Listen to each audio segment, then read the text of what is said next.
Nunca pensé que mudarme a la Ciudad de México cambiaría por completo mi percepción de lo que consideraba real.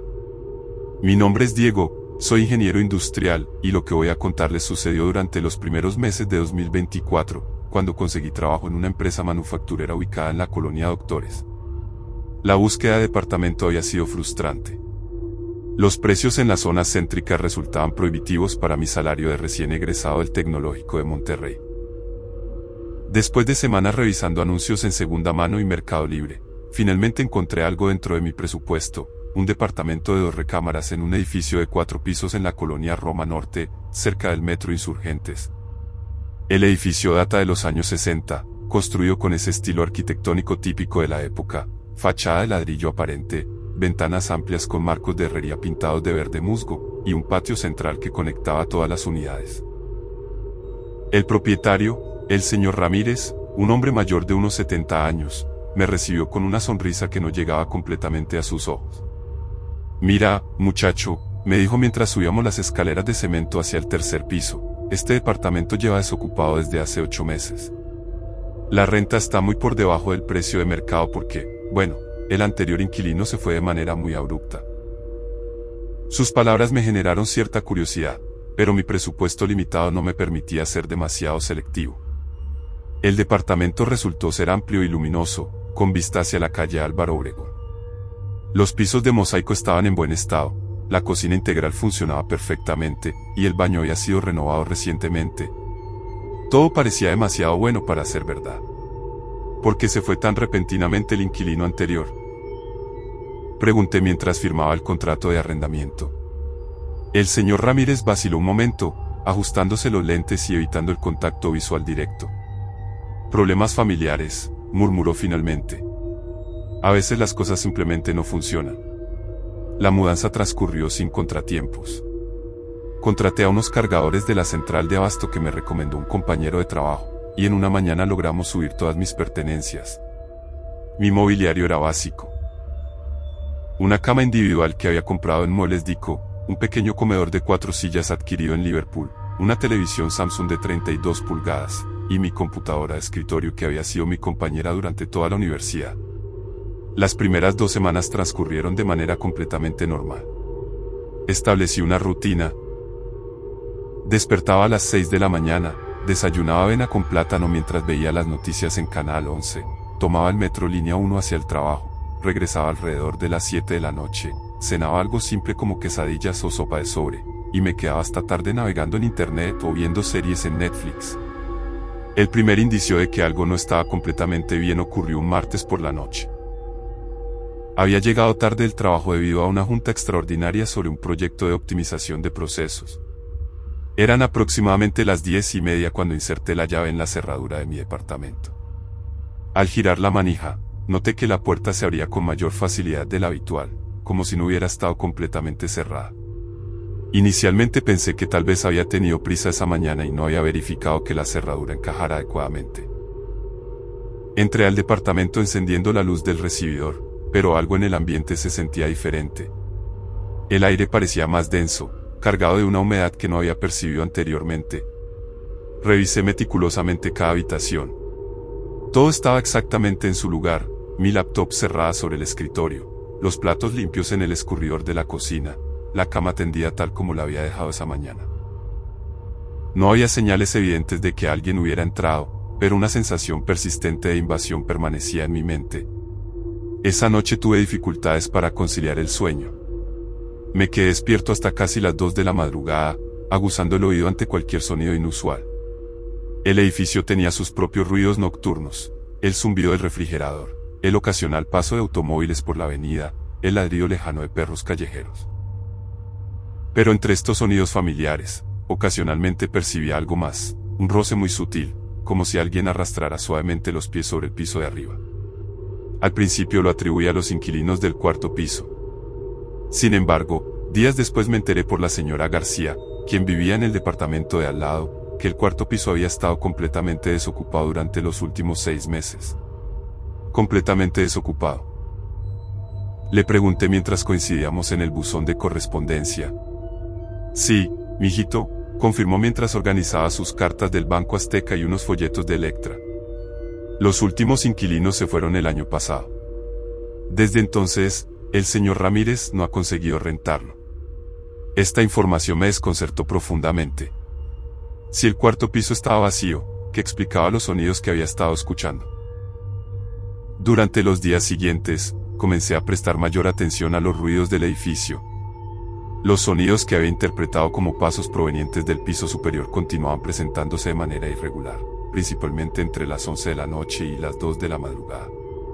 No seguían un patrón específico, pero su consistencia resultaba innegable. Decidí investigar por mi cuenta. Un sábado por la tarde, mientras el señor Ramírez realizaba su ronda semanal de mantenimiento, le pregunté directamente sobre el cuarto piso.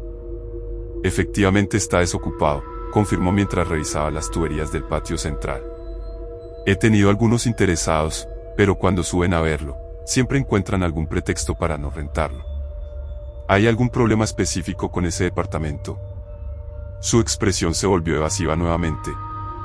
No más que con cualquier otro. Son cosas que pasan en edificios viejos.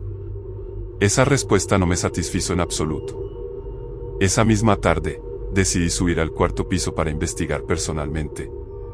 La escalera que conducía al último nivel estaba considerablemente más polvorienta que el resto del edificio, y varias bombillas del pasillo se encontraban fundidas, creando zonas de penumbra bastante pronunciadas. La puerta del departamento 4 estaba cerrada con llave, pero la ventana del pasillo que daba hacia el patio interior tenía uno de los vidrios agrietados, permitiendo que filtrara algo de luz natural hacia el interior. Me acerqué e intenté ver a través de la abertura. Lo que pude distinguir en el interior me produjo una sensación inmediata de malestar. El departamento parecía haber sido abandonado abruptamente, como si los inquilinos hubieran salido con la intención de regresar pronto, pero nunca lo hubieran hecho. Había muebles cubiertos con sábanas, cajas de cartón apiladas contra las paredes, y varios objetos personales dispersos sobre las mesas. Pero lo que más me llamó la atención fue una mancha oscura en el piso de la sala, directamente visible desde mi ángulo de observación. La mancha tenía una forma irregular y parecía haberse filtrado profundamente en el mosaico, como si hubiera estado ahí durante mucho tiempo. Esa noche, los sonidos del piso superior se intensificaron notablemente. No eran simplemente pasos, ahora podía distinguir lo que parecía ser el arrastre de muebles, seguido de periodos de silencio absoluto, y luego reiniciaba el ciclo. El patrón se repetía aproximadamente cada 20 minutos. Decidí documentar estas ocurrencias. Comencé a anotar en un cuaderno escribe la hora exacta en que iniciaban los sonidos, su duración, y cualquier característica particular que pudiera identificar. Después de una semana de observaciones sistemáticas, los patrones se volvieron evidentes. Los sonidos comenzaban invariablemente a las 11:47 de la noche, se prolongaban durante exactamente 17 minutos, y luego cesaban completamente hasta la noche siguiente. La precisión temporal de estos eventos me resultaba profundamente perturbadora. No parecían ser coincidencias aleatorias o explicables por causas naturales como la dilatación de materiales o asentamientos estructurales del edificio. Una noche, armándome de valor, decidí ir al cuarto piso durante uno de estos episodios sonoros. Subí las escaleras descalzo para minimizar cualquier ruido que pudiera hacer. El pasillo del cuarto piso estaba completamente oscuro, pero los sonidos provenientes del departamento 4 eran claramente audibles a través de la puerta. No eran pasos humanos normales. El ritmo era demasiado lento, demasiado deliberado. Entre cada paso había una pausa de aproximadamente 3 segundos, como si quien los producía estuviera realizando cada movimiento con una concentración extrema. Me acerqué más a la puerta y, conteniendo la respiración, presioné mi oído contra la madera. Además de los pasos, pude distinguir otro sonido. Una especie de rasguño intermitente, como si alguien estuviera arrastrando las uñas contra una superficie dura. En ese momento, todos los sonidos cesaron abruptamente. El silencio que siguió fue más aterrador que cualquier ruido que hubiera escuchado. Era un silencio antinatural, como si toda la vida del edificio se hubiera detenido repentinamente. Ni siquiera podía escuchar mi propia respiración. Permanecí inmóvil durante varios minutos, esperando que los sonidos se reanudaran, pero no sucedió. Lentamente, comencé a retroceder hacia las escaleras, manteniendo la vista fija en la puerta del departamento 4. Fue entonces cuando noté que la rendija de luz debajo de la puerta había cambiado. Antes había estado completamente oscura, pero ahora una línea tenue de luminosidad se filtraba desde el interior, como si alguien hubiera encendido una vela o una lámpara de muy baja intensidad. Mientras observaba esta luz, noté algo que hizo que mi sangre se helara. Había una sombra que se movía lentamente frente a la fuente de luz, proyectándose debajo de la puerta. La sombra tenía forma humana, pero sus proporciones parecían distorsionadas, como si la persona que la proyectaba tuviera extremidades inusualmente largas. No esperé a ver más. Bajé las escaleras tan rápido como pude sin hacer ruido y me encerré en mi departamento, asegurando todas las cerraduras y colocando una silla contra la puerta principal. Esa fue la primera noche que no dormí en absoluto. Al día siguiente, decidí investigar más sobre la historia del edificio y, específicamente, sobre los anteriores inquilinos del cuarto piso. Fui a la Biblioteca Central de la Ciudad de México, ubicada en la Ciudadela, y busqué en los archivos hemerográficos locales cualquier información relacionada con incidentes en mi dirección. Lo que encontré me dejó profundamente perturbado. 3 años atrás, había ocurrido un incidente que había sido reportado brevemente en la sección policíaca del periódico La Jornada. Un hombre de 35 años, identificado como Roberto Mendoza, había sido encontrado muerto en el departamento 4 en circunstancias consideradas sospechosas por las autoridades. Según el artículo, el señor Mendoza había sido encontrado por el propietario del edificio después de que los vecinos reportaran un olor pestilente proveniente del cuarto piso. El cuerpo había estado en el departamento durante aproximadamente una semana antes de ser descubierto. Lo que más me impactó fue un detalle específico mencionado en el reporte: el cuerpo había sido encontrado en la sala del departamento, y había evidencia de que el señor Mendoza había estado arrastrándose por el piso durante sus últimos momentos de vida, dejando un rastro de sangre que coincidía exactamente con la mancha oscura que había observado desde la ventana. Las circunstancias de su muerte nunca fueron completamente esclarecidas. La autopsia reveló que había fallecido por un paro cardíaco, pero no había factores médicos preexistentes que explicaran el evento. Además, el estado del departamento sugería que había estado comportándose de manera errática durante varios días antes de su muerte: muebles movidos de sus posiciones originales, marcas de arañazos en las paredes, y varios objetos personales destruidos. El caso había sido cerrado como muerte por causas naturales con circunstancias atípicas. Armado con esta información, regresé al edificio con una perspectiva completamente diferente. Los sonidos que había estado escuchando cada noche cobraron un significado mucho más siniestro. Era posible que estuviera percibiendo algún tipo de repetición de los últimos momentos de Roberto Mendoza. Esa noche, en lugar de intentar ignorar los sonidos, decidí prestarles atención completa y documentar cada detalle. Me senté en mi sala con el cuaderno abierto y un cronómetro en mi teléfono celular. A las 11:47 de la noche exactas, los sonidos comenzaron nuevamente. Esta vez, con mi nuevo conocimiento sobre lo que había ocurrido en el cuarto piso, pude interpretar cada ruido de manera diferente. Los pasos lentos y deliberados ahora me parecían los movimientos de alguien que se arrastraba con dificultad.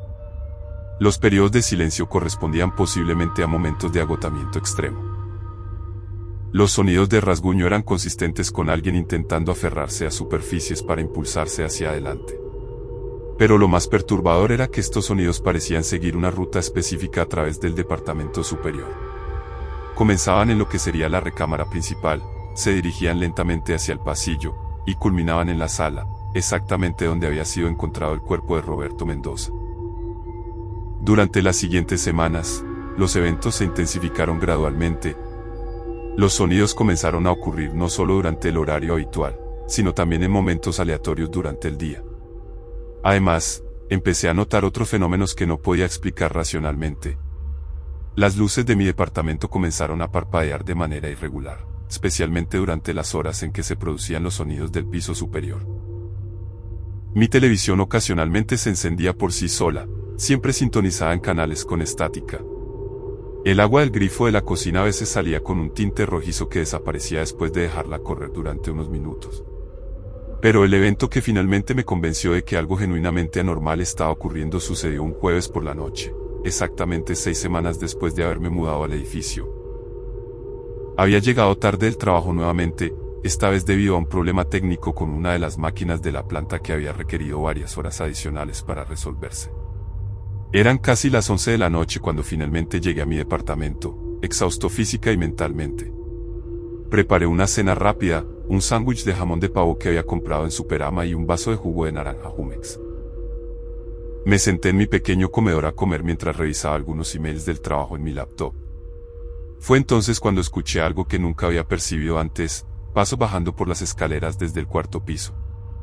Estos no eran los sonidos lentos y arrastrantes que había estado documentando durante semanas. Eran pasos normales, con un ritmo regular, como los de cualquier persona caminando por las escaleras del edificio.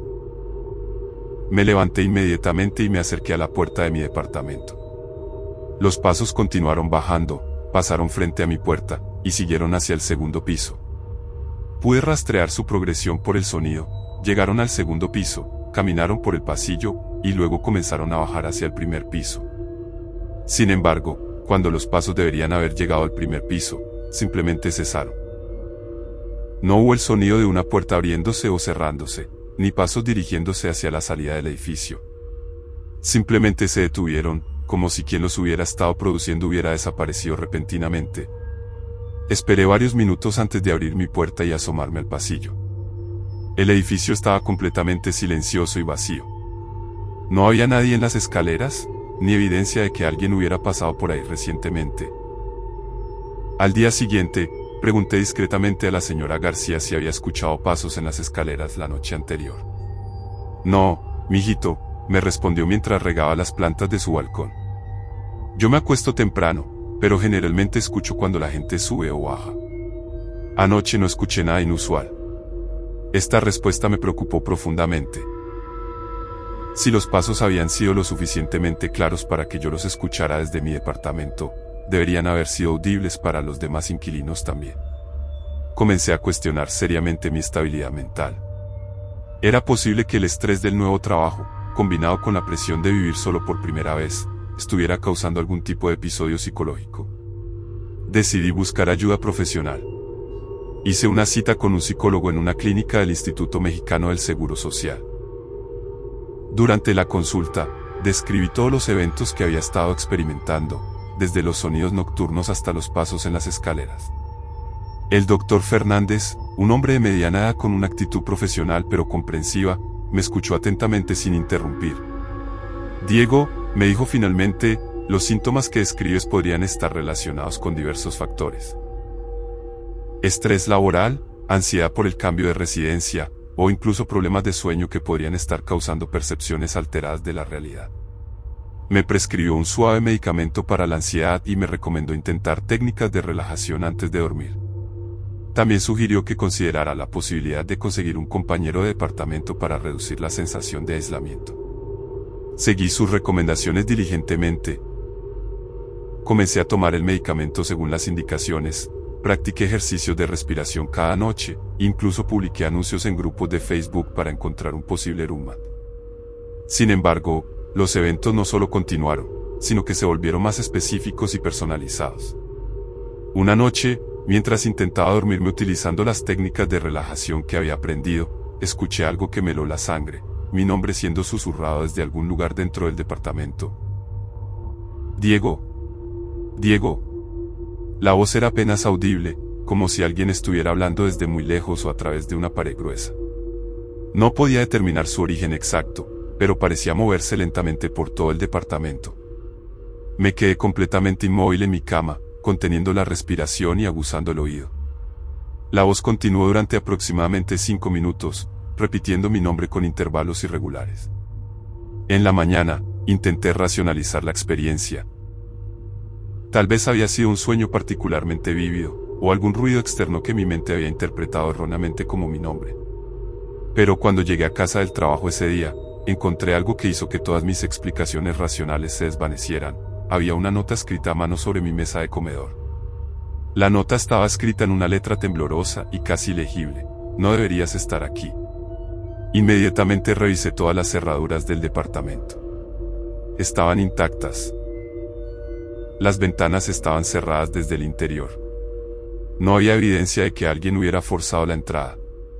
Llamé inmediatamente al señor Ramírez para preguntarle si había entrado al departamento por alguna razón. No, muchacho, me respondió con voz sorprendida. Yo nunca entro a los departamentos sin avisar, y menos sin permiso de los inquilinos. ocurrió algo. No quise explicarle la situación específica, solo le dije que había encontrado algo fuera de lugar y quería verificar si había habido algún mantenimiento. Esa noche no dormí en el departamento.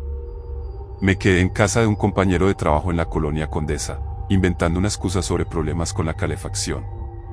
Sin embargo, sabía que no podía evitar la situación indefinidamente. Al día siguiente, regresé al departamento durante las horas de luz solar, decidido a investigar más sistemáticamente. Busqué meticulosamente cualquier evidencia de cómo alguien podría haber entrado para dejar la nota. Revisé las ventanas, las cerraduras, incluso los ductos de ventilación. Todo estaba sellado apropiadamente.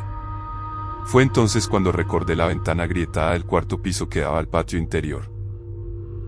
Era posible que alguien hubiera encontrado una manera de bajar desde el cuarto piso hasta mi departamento. Subí nuevamente al cuarto piso para investigar esta posibilidad. La ventana agrietada seguía en el mismo estado, pero cuando me acerqué para examinarla más de cerca, noté algo que no había visto anteriormente. Había marcas de rasguños alrededor del marco de la ventana, como si alguien hubiera estado intentando abrirla por la fuerza. Además, al observar más detenidamente a través del vidrio agrietado, pude ver que varios de los muebles del interior habían sido movidos desde la última vez que había mirado. Las cajas que anteriormente estaban apiladas contra la pared ahora estaban dispersas por el piso. Esta observación me llenó de una sensación de urgencia inmediata. Si alguien tenía acceso al cuarto piso desocupado, toda la situación tomaba una dimensión completamente diferente y potencialmente más peligrosa. Decidí que era hora de involucrar a las autoridades. Me dirigí al ministerio público más cercano para reportar los incidentes de entrada no autorizada y acoso. El agente que tomó mi declaración, el licenciado Morales, mostró una actitud profesional pero algo escéptica cuando describí los eventos. Señor Diego, me dijo mientras redactaba el reporte, entiendo su preocupación, pero necesitamos evidencia más concreta para proceder con una investigación formal. Las notas anónimas y los sonidos nocturnos podrían tener explicaciones naturales. Me sugirió instalar cámaras de seguridad en mi departamento para documentar cualquier actividad inusual, y también recomendó hablar nuevamente con el propietario del edificio sobre el acceso al cuarto piso. Seguí ambas recomendaciones. Compré una cámara de seguridad básica en una tienda de electrónicos en la zona de Tepito, y confronté directamente al señor Ramírez sobre la situación del cuarto piso. Señor Ramírez, le dije cuando vino al edificio para la inspección semanal, necesito que me diga la verdad sobre lo que pasó en el cuarto piso. Encontré información sobre la muerte de Roberto Mendoza, y creo que hay alguien que tiene acceso no autorizado a ese departamento. Su reacción fue inmediata y reveladora. Su rostro palideció notablemente, y evitó el contacto visual durante varios segundos antes de responder. Mira, Diego, dijo finalmente con voz temblorosa, sí, hubo un incidente hace unos años. Roberto era un buen inquilino, pero al final, desarrolló algunos problemas mentales. Comenzó a comportarse de manera extraña, decía que escuchaba voces, que alguien lo estaba siguiendo. ¿Y qué tiene que ver eso con lo que está pasando ahora? Después de lo que pasó, otros inquilinos comenzaron a reportar cosas similares. Sonidos extraños, objetos que se movían, ese tipo de situaciones. Por eso el cuarto piso ha estado vacío tanto tiempo. ¿Por qué no me dijo esto antes de que firmara el contrato? Su expresión se volvió defensiva. Porque necesitaba rentar el departamento, y pensé que tal vez contigo sería diferente. Esta conversación confirmó mis peores sospechas. Los eventos que había estado experimentando no eran únicos, y tenían una historia documentada en el edificio. Esa noche, instalé la cámara de seguridad en mi sala, dirigida hacia la puerta principal. Si alguien estaba entrando a mi departamento, finalmente tendría evidencia visual. Los resultados fueron más perturbadores de lo que había imaginado. La grabación de la primera noche mostró algo completamente inesperado, a las 11:47 de la noche, exactamente cuando solían comenzar los sonidos del cuarto piso, mi puerta principal se abrió lentamente desde el interior. No había nadie visible empujando la puerta. Simplemente se abrió por sí sola, como si una mano invisible hubiera girado la manija desde adentro. La puerta permaneció abierta durante exactamente 17 minutos, la misma duración que los sonidos del cuarto piso, y luego se cerró nuevamente. Durante todo el tiempo que la puerta estuvo abierta, no se veía a nadie entrando o saliendo. Sin embargo, Al revisar la grabación en cámara lenta, pude notar cambios sutiles en las sombras del pasillo, como si algo estuviera moviéndose fuera del rango de visión de la cámara. Esta evidencia visual cambió completamente mi comprensión de la situación. Ya no podía atribuir los eventos a problemas psicológicos o estrés laboral. Había documentación objetiva de fenómenos que no podían explicarse por medios convencionales. Sin embargo, en lugar de proporcionarme tranquilidad mental, esta confirmación me llenó de un terror más profundo. Si lo que estaba experimentando era real, ¿qué significaba para mi seguridad personal? Durante los días siguientes, los eventos se intensificaron dramáticamente. La puerta continuó abriéndose cada noche a la misma hora, pero ahora también comenzaron a ocurrir otros fenómenos durante el día. Objetos en mi departamento aparecían movidos de sus posiciones originales cuando regresaba del trabajo. Mi computadora se encendía por sí sola mostrando documentos que no recordaba haber creado. El refrigerador producía sonidos mecánicos inusuales que no se correspondían con su funcionamiento normal. Pero el evento que finalmente me convenció de que tenía que abandonar el departamento ocurrió durante mi última noche en el edificio. Me había quedado despierto intencionalmente para observar la apertura nocturna de la puerta. Esta vez, en lugar de permanecer en mi recámara, decidí sentarme en la sala para ver directamente lo que ocurría. A las 11:47 de la noche, la puerta comenzó a abrirse lentamente, tal como había documentado la cámara. Pero esta vez, mientras observaba desde mi posición en el sofá, pude ver algo que la cámara no había capturado desde su ángulo limitado. Una figura translúcida comenzó a materializarse en el umbral de la puerta. Era la silueta de un hombre de estatura mediana, pero sus proporciones parecían distorsionadas, como si hubiera sido estirado verticalmente. Sus movimientos eran exactamente los que había estado escuchando durante meses, lentos, deliberados, como si cada paso requiriera un esfuerzo sobrehumano. La figura no me miró directamente, pero pude distinguir sus características faciales lo suficiente para reconocer los rasgos que había visto en la fotografía del periódico, Roberto Mendoza. Comenzó a moverse por mi departamento siguiendo exactamente la misma ruta que los sonidos habían trazado en el cuarto piso. Se dirigió hacia mi recámara, permaneció allí durante varios minutos, luego regresó lentamente hacia la sala. Cuando llegó a la sala, se detuvo exactamente en el punto donde habría estado la mancha de sangre si mi departamento hubiera tenido la misma distribución que el cuarto piso. Allí se dejó caer al suelo y comenzó a arrastrarse en círculos, exactamente como debió haber hecho durante sus últimos momentos de vida. Durante todo este tiempo, permanecí completamente paralizado en el sofá, incapaz de moverme o hacer sonido alguno. No era miedo lo que me paralizaba, sino una comprensión profunda y terrible de que estaba presenciando la repetición eternal de una tragedia que había ocurrido años atrás. La figura continuó arrastrándose durante exactamente 17 minutos, y luego se desvaneció gradualmente hasta desaparecer completamente. La puerta se cerró suavemente, y el departamento regresó a su silencio normal. Esa fue la última noche que pasé en el edificio. A la mañana siguiente, empaqué solo mis pertenencias más esenciales en una maleta y abandoné el departamento permanentemente. Le dije al señor Ramírez que había tenido una emergencia familiar y que no podía continuar con el contrato de arrendamiento. Él no pareció sorprendido por mi partida repentina. Entiendo, muchacho, me dijo simplemente. A veces las cosas no funcionan como esperamos. Nunca regresé para recoger el resto de mis pertenencias. Consideré que cualquier objeto material no valía la pena el riesgo de exponerme nuevamente a aquella presencia. Han pasado 8 meses desde que abandoné el departamento del tercer piso. Ahora vivo en una casa compartida en la Colonia del Valle, con 2 compañeros de cuarto que son estudiantes de posgrado en la UNAM. El ambiente es completamente diferente, lleno de vida, conversación y la normalidad reconfortante de la actividad humana cotidiana. Ocasionalmente, cuando paso cerca de la colonia Roma Norte por motivos de trabajo, evito conscientemente la calle Álvaro Obregón. Sin embargo, una vez, por curiosidad mórbida, me acerqué lo suficiente para ver el edificio desde la distancia. Había un letrero de "Se renta" en el tercer piso nuevamente. No pude evitar preguntarme si el próximo inquilino experimentaría los mismos eventos que yo había vivido, o si Roberto Mendoza continuaría repitiendo eternamente sus últimos momentos de vida, buscando algo que nunca podría encontrar.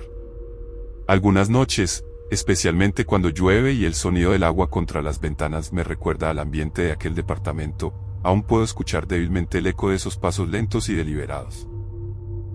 Pero ahora comprendo que no son solo recuerdos de mi experiencia, son la confirmación de que existen aspectos de la realidad que van más allá de nuestra comprensión convencional. Roberto Mendoza murió solo en aquel departamento, pero su historia no terminó con su muerte física. Continúa, noche tras noche, repitiendo los mismos movimientos, siguiendo la misma ruta, buscando quizá la paz que no pudo encontrar en vida. Y en algún lugar de la Ciudad de México, en un edificio de 4 pisos en la colonia Roma Norte, esa repetición continúa esperando al próximo testigo de una tragedia que se niega a permanecer en el pasado.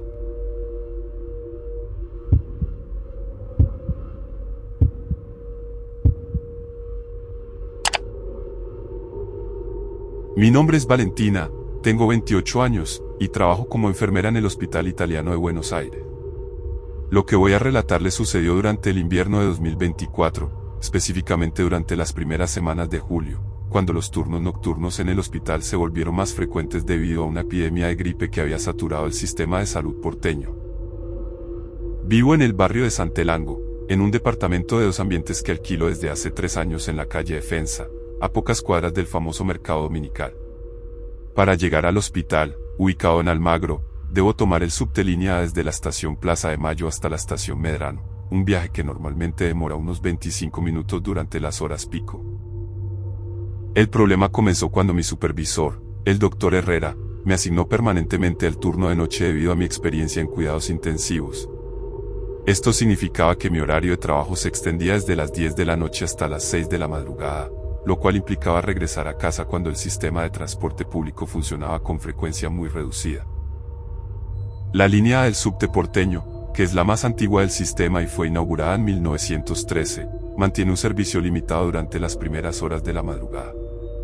Los últimos trenes suelen circular alrededor de las 2 de la mañana los días de semana, pero ocasionalmente, para acomodar a los trabajadores del turno nocturno de hospitales y servicios de emergencia, operan servicios especiales hasta aproximadamente las 3:30 de la madrugada. Durante mis primeras semanas en el nuevo horario, estos viajes tardíos transcurrieron sin ningún incidente notable. Los vagones estaban prácticamente vacíos, poblados únicamente por algunos trabajadores nocturnos como yo, personal de limpieza de oficinas del microcentro, y ocasionalmente algún grupo de jóvenes regresando de alguna fiesta en el barrio de San Telmo o La Boca.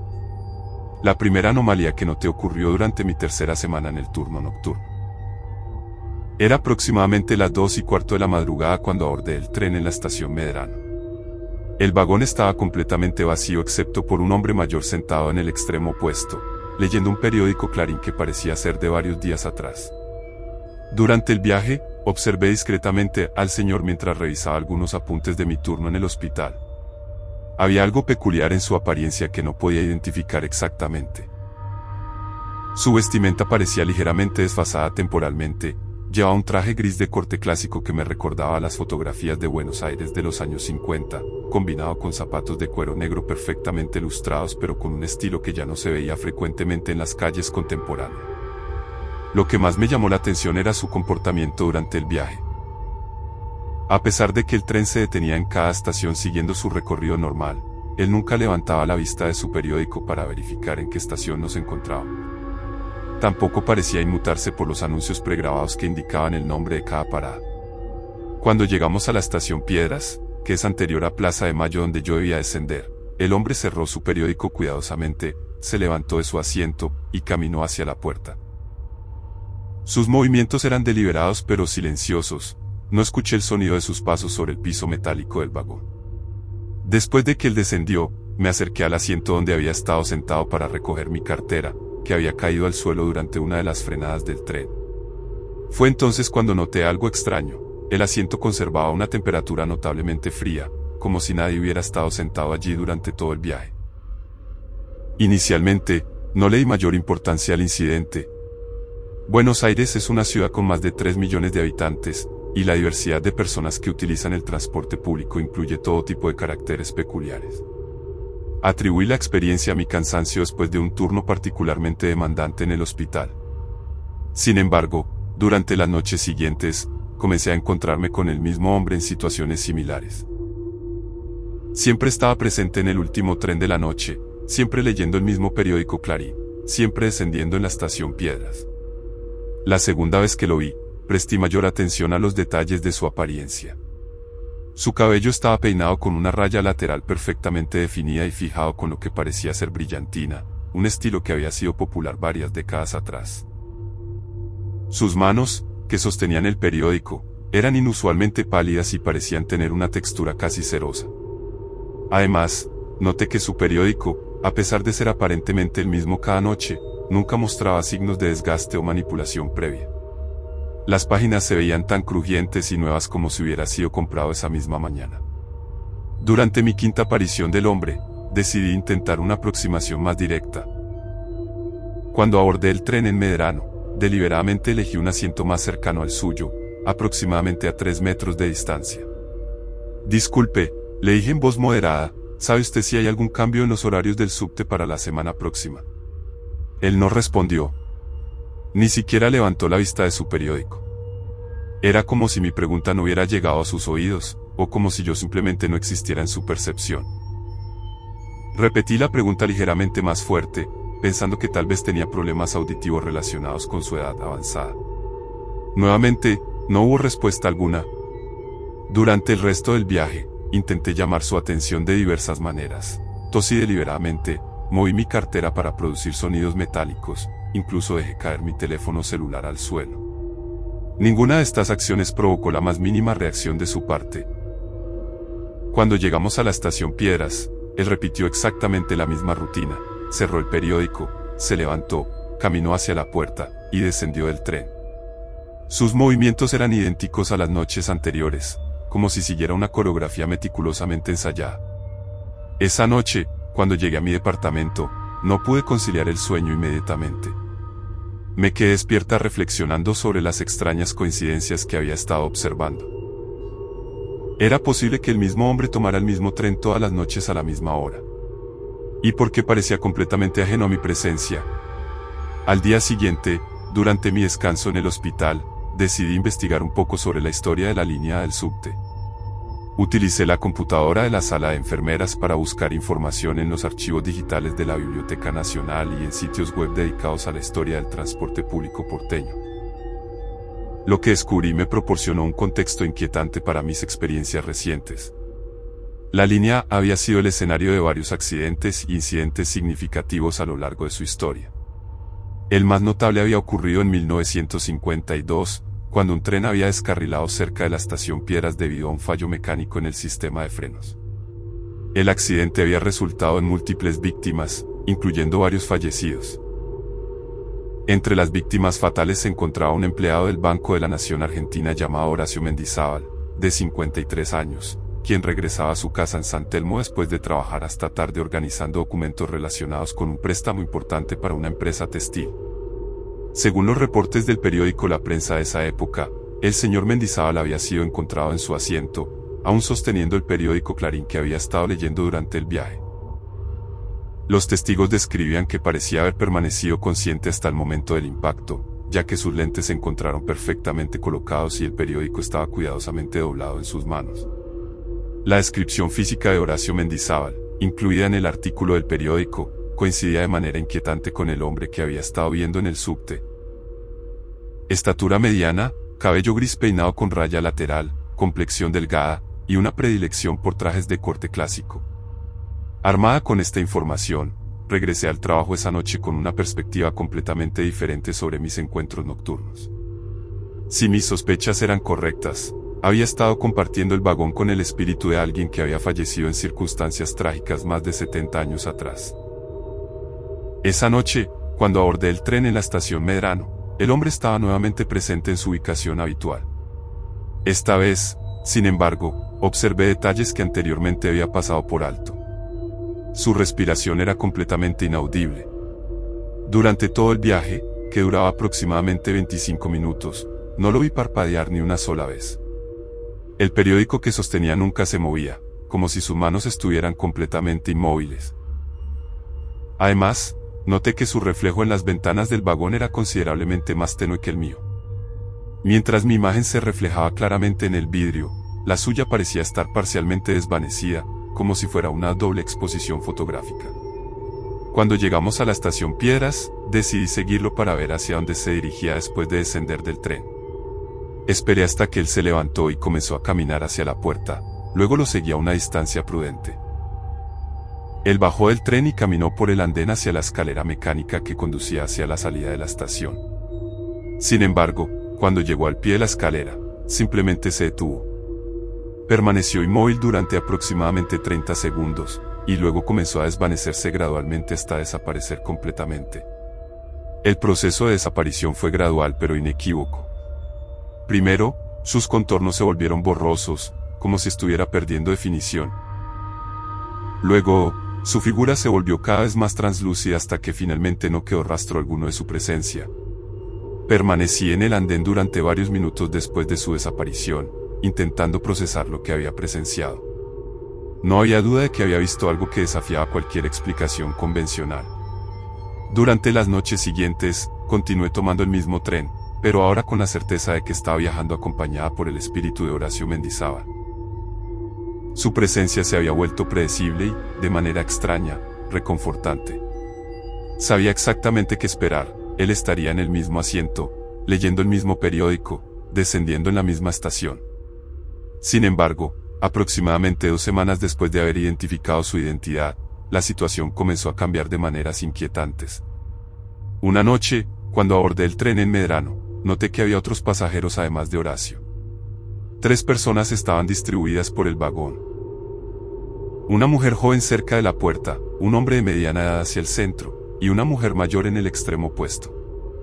Inicialmente, me sentí aliviada de no estar sola con una presencia sobrenatural. Sin embargo, conforme el viaje progresó, comencé a notar peculiaridades similares en estos otros pasajeros. La mujer joven llevaba un vestido floreado que parecía ser del estilo de los años 40, combinado con zapatos de tacón alto y un bolso pequeño de cuero. Su peinado era un estilo de Victory Rolls que había sido popular durante la Segunda Guerra Mundial. El hombre de mediana edad vestía un overol de trabajo y llevaba una caja de herramientas metálica. Su ropa estaba notablemente limpia para alguien que aparentemente venía de un turno de trabajo manual, y sus herramientas no mostraban signos de uso reciente. La mujer mayor llevaba un abrigo de lana negra y un sombrero con un velo parcial que le cubría parte del rostro. En su regazo sostenía un ramo de flores frescas que, a pesar de ser las 3 de la madrugada, se veían como si hubieran sido cortadas recientemente de un jardín. Ninguno de estos pasajeros interactuaba entre sí. Cada uno permanecía completamente inmóvil en su asiento, mirando hacia adelante con expresiones vacías. Como Horacio, ninguno parecía estar consciente de mi presencia en el vagón. Cuando el tren llegó a la estación Piedras, todos ellos se levantaron simultáneamente y caminaron hacia las puertas. Sus movimientos estaban perfectamente sincronizados, como si siguieran una coreografía ensayada. Descendieron del tren en fila india y caminaron por el andén hacia la escalera mecánica. Al igual que Horacio, cada uno se detuvo al pie de la escalera y se desvaneció gradualmente hasta desaparecer completamente. Esta experiencia me llenó de una aprensión mucho mayor que mis encuentros previos con Horacio únicamente. La presencia de múltiples espíritus sugería que algo más complejo estaba ocurriendo en esa línea particular del subte. Al día siguiente, dediqué más tiempo a investigar la historia de accidentes en la línea y descubrí que el descarrilamiento de 1952 no había sido el único incidente fatal en esa sección del recorrido. En 1947, había ocurrido un incendio en un vagón cerca de la estación Piedras que había resultado en 4 víctimas mortales. En 1963, un accidente eléctrico había electrocutado a un trabajador de mantenimiento. En 1978, una mujer había fallecido de un ataque cardíaco durante un asalto en el mismo tramo del recorrido. Cada uno de estos incidentes había involucrado víctimas cuyas descripciones físicas y vestimentas coincidían con los pasajeros espectrales que había estado viendo en el tren nocturno. La mujer joven con el vestido floreado correspondía a María Elena Vázquez, de 22 años, quien había muerto en el incendio de 1947. El hombre con el overol era probablemente Carlos Ruiz, el trabajador de mantenimiento electrocutado en 1963.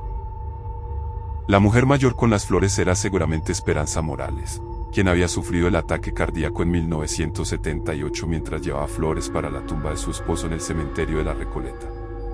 Esta revelación me hizo comprender que no estaba simplemente presenciando la aparición de un espíritu individual, sino que había estado viajando en lo que podría describirse como un tren fantasma que recreaba los últimos viajes de múltiples víctimas de tragedias ocurridas a lo largo de décadas.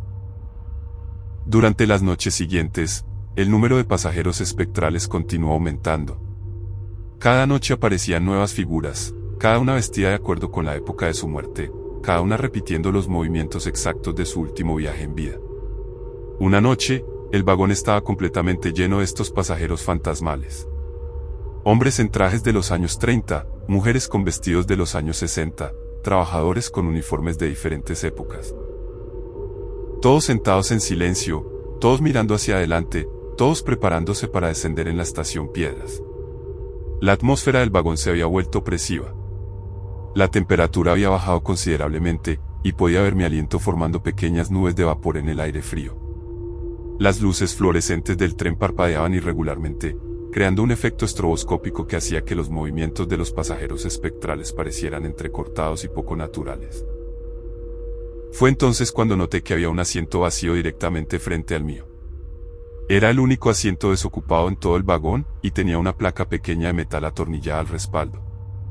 La placa tenía una inscripción que no podía leer claramente debido a la luz parpadeante. Durante el resto del viaje, no pude apartar la vista de ese asiento vacío. Había algo inquietante sobre su disponibilidad en medio de un vagón lleno de espíritus. Era como si estuviera reservado para alguien específico. Cuando llegamos a la estación Piedras, todos los pasajeros espectrales se levantaron y se dirigieron hacia las puertas. Esta vez, sin embargo, se detuvieron antes de descender y se volvieron para mirarme directamente. Era la primera vez que cualquiera de ellos había reconocido mi presencia. Sus ojos tenían una expresión vacía pero penetrante, como si estuvieran intentando comunicar algo importante. Uno por uno, comenzaron a señalar hacia el asiento vacío con la placa metálica. Sus gestos eran lentos y deliberados, como si estuvieran intentando llamar mi atención hacia algo específico. Finalmente, Horacio Mendizábal, quien había sido mi compañero de viaje durante las primeras semanas, se acercó lentamente hacia mí. Sus labios se movieron silenciosamente, formando palabras que no podía escuchar pero que parecía estar intentando comunicar con gran urgencia.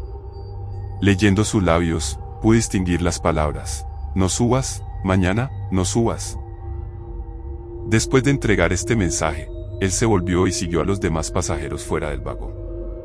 Todos se desvanecieron en el andén como habían hecho las noches anteriores. Me quedé sola en el vagón, contemplando el asiento vacío y reflexionando sobre la advertencia de Horacio. ¿Por qué me habían advertido que no subiera al tren al día siguiente? ¿Qué significaba el asiento vacío con la placa metálica? Esa noche, cuando llegué a mi departamento, no pude dormir en absoluto. La advertencia de Horacio se repetía constantemente en mi mente.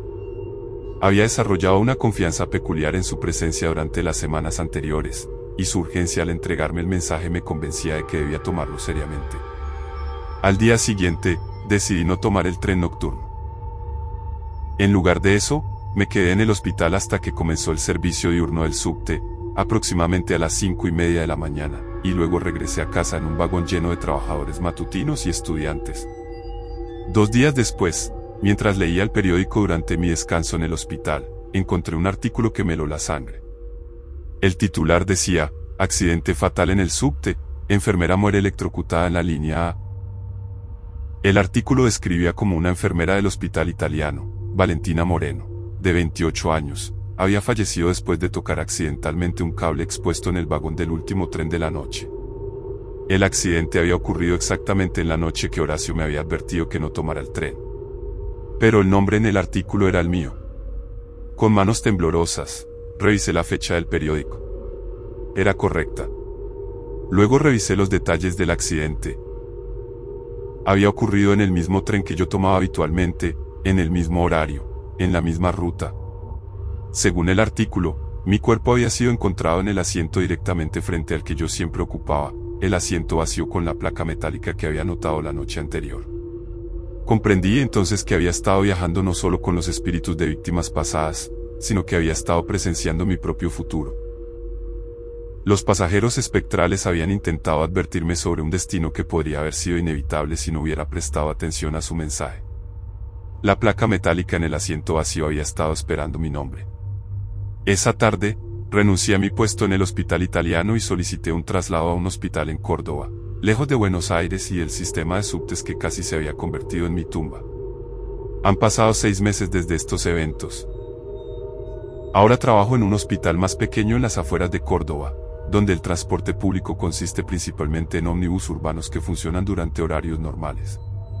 Mi nuevo trabajo no requiere turnos nocturnos, y he logrado establecer una rutina de vida mucho más normal y segura. Sin embargo, ocasionalmente, cuando veo fotografías de Buenos Aires o escucho noticias sobre el sistema de subtes, no puedo evitar preguntarme si Horacio Mendizábal y los demás pasajeros espectrales continúan viajando en el último tren de la noche de la línea A, siguen advirtiendo a otros pasajeros sobre peligros futuros, o han encontrado finalmente la paz que parecían estar buscando después de décadas de repetir sus últimos viajes. Una parte de mí siente gratitud hacia ellos por haberme salvado la vida. Otra parte siente una melancolía profunda al comprender que hay tragedias que se repiten eternamente en los lugares donde ocurrieron, esperando que alguien pueda romper el ciclo. El subte de medianoche de Buenos Aires continúa funcionando, llevando trabajadores nocturnos y trasnochadores a través de la ciudad. Pero ahora sé que algunos de sus pasajeros no están viajando hacia sus destinos en el mundo de los vivos, sino repitiendo eternamente viajes que terminaron hace décadas en tragedia. Y en algún lugar de la línea A, en un asiento con una placa metálica, mi nombre espera grabado como un recordatorio de un destino que fue evitado gracias a la intervención de aquellos que ya no pueden cambiar el suyo. Pero mi historia no termina completamente allí. Hace 3 semanas, recibí una llamada telefónica inesperada en mi nuevo trabajo en Córdoba. Era una mujer joven que se identificó como Patricia, enfermera del Hospital Italiano de Buenos Aires. Disculpe que la moleste, me dijo con voz nerviosa, pero encontré su número de contacto en los archivos de personal. Sé que usted trabajó aquí hasta hace unos meses, y necesito preguntarle algo muy importante.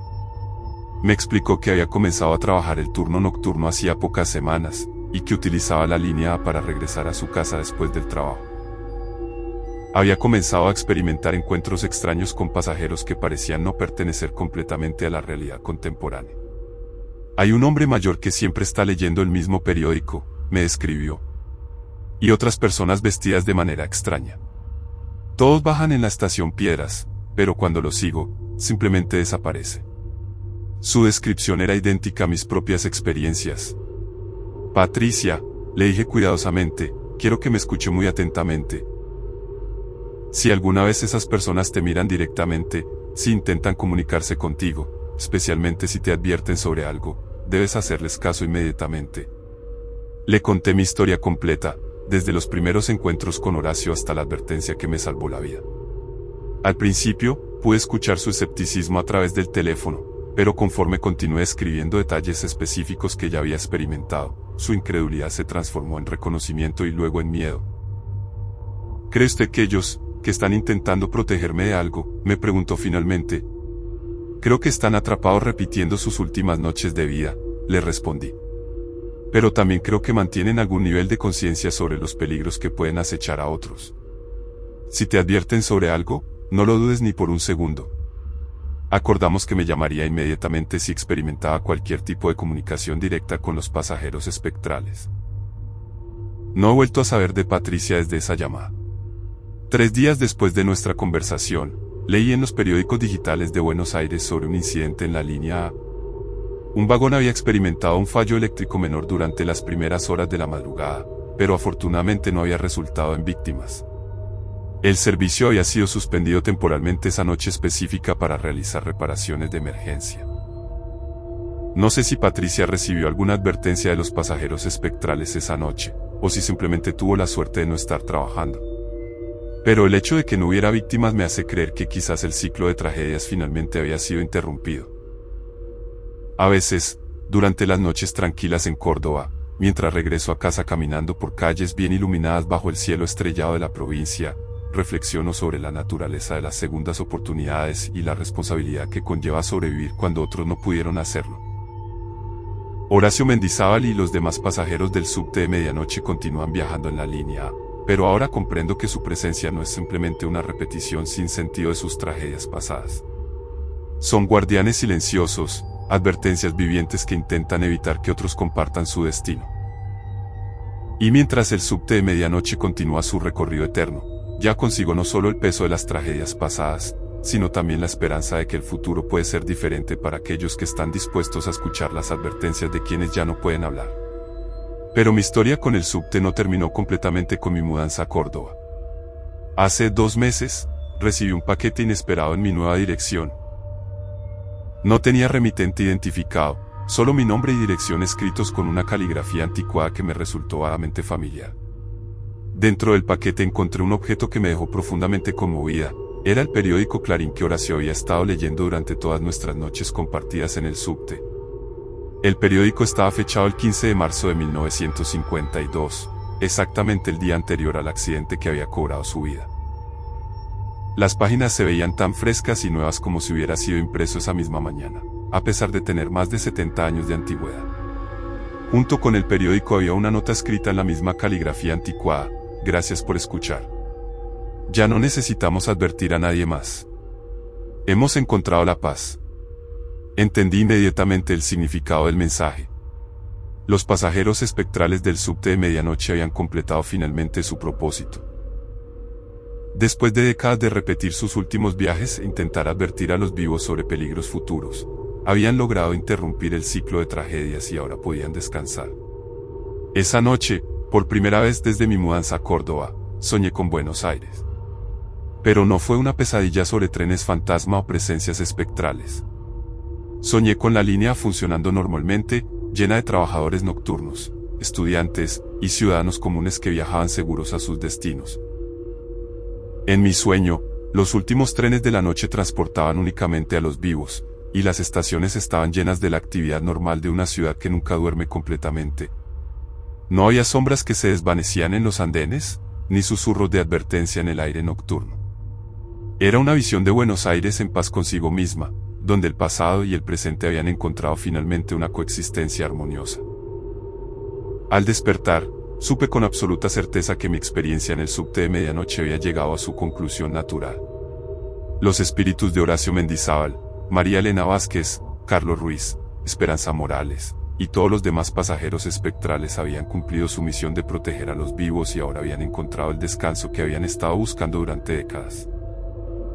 Sin embargo, guardaré para siempre el periódico de Horacio como recordatorio de que existen fuerzas en el mundo que van más allá de nuestra comprensión inmediata, pero que no son necesariamente malévolas. A veces, incluso en la muerte, es posible encontrar maneras de cuidar y proteger a aquellos que continúan viviendo. El subte de Buenos Aires sigue funcionando cada noche, transportando a millones de porteños a través de la ciudad. Los últimos trenes continúan recorriendo la línea A, conectando el centro histórico con los barrios del oeste. Pero ahora lo hacen libres del peso de tragedias no resueltas, llevando únicamente a pasajeros que viajan hacia el futuro en lugar de estar atrapados eternamente en el pasado.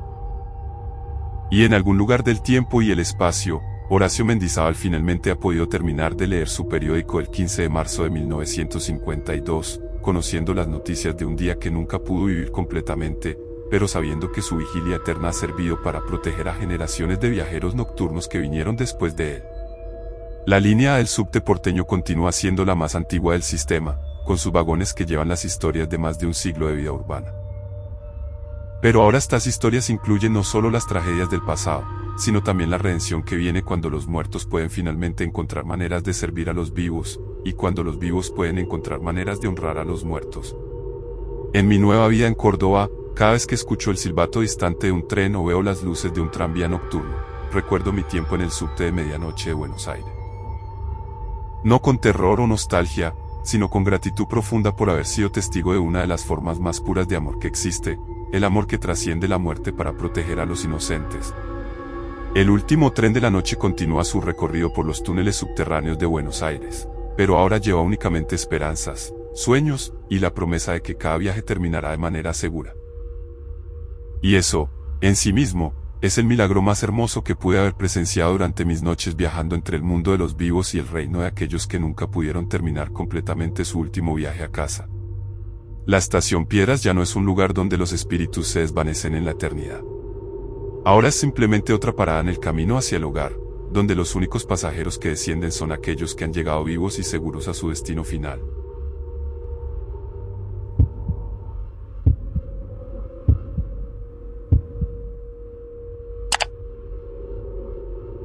Mi nombre es Sebastián Restrepo, tengo 31 años, soy arquitecto egresado de la Universidad Pontificia Bolivariana de Medellín, y lo que voy a relatarles ocurrió durante mi trabajo de restauración de una finca colonial en el municipio de Santa Fe de Antioquia, durante los meses de agosto y septiembre de 2024. La propuesta llegó a mi oficina en el centro de Medellín a través de una recomendación del arquitecto Miguel Torres, quien había trabajado anteriormente con la familia Echeverry en varios proyectos de conservación patrimonial. La señora Esperanza Echeverry, una mujer de 65 años perteneciente a una de las familias tradicionales de Antioquia, había heredado una finca del siglo XVIII ubicada en las afueras de Santa Fe de Antioquia, aproximadamente a hora y media de Medellín por la autopista que conecta con el occidente antioqueño.